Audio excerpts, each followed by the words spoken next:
வயது கல்வியிலேயே ஞான கல்வி அவசியம்.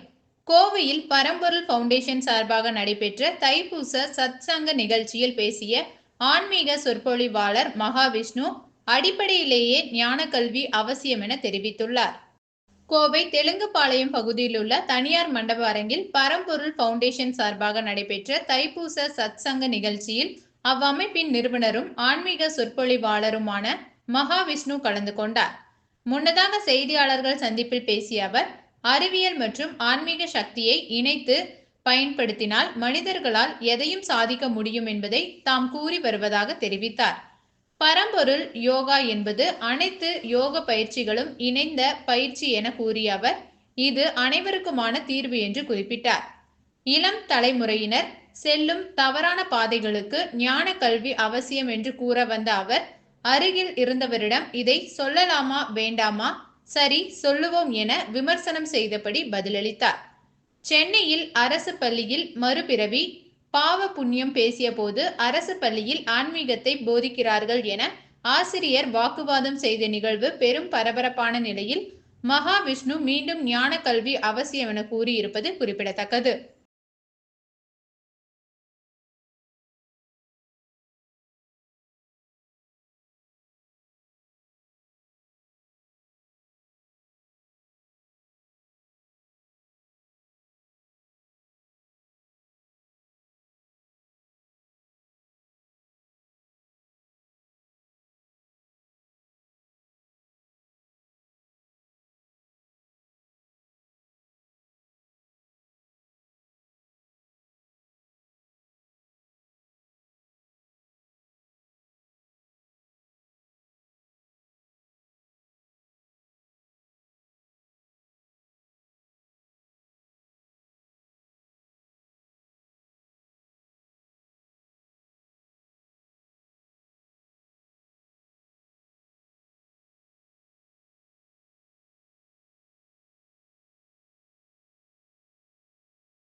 ஓகே, குருவே சரணம்.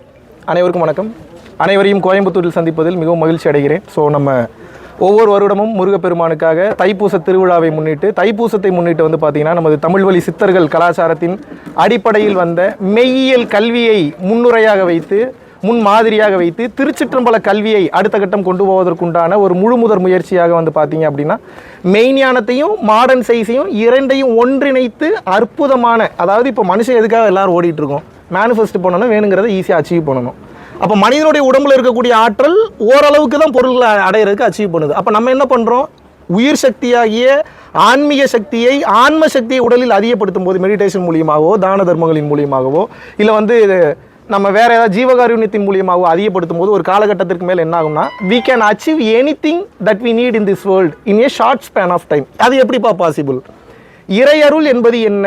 எனர்ஜின்னு அர்த்தம். ஃபோட்டான் சொல்கிறோம் இங்கிலீஷில். அப்போ அந்த ஃபோட்டான் கதிர்களையும் நமது அருட்சக்தியாகிய உபகார சக்தியை உடம்புல எப்படி அதிகப்படுத்துறதுன்னு தெரிஞ்சுன்னா we will become a magnet. நம்ம ஒன்ஸ் மேக்னெட் ஆகிட்டோம்னா இந்த உலகத்தில் எதை வேண்டுமானாலும் அச்சீவ் பண்ண முடியும்.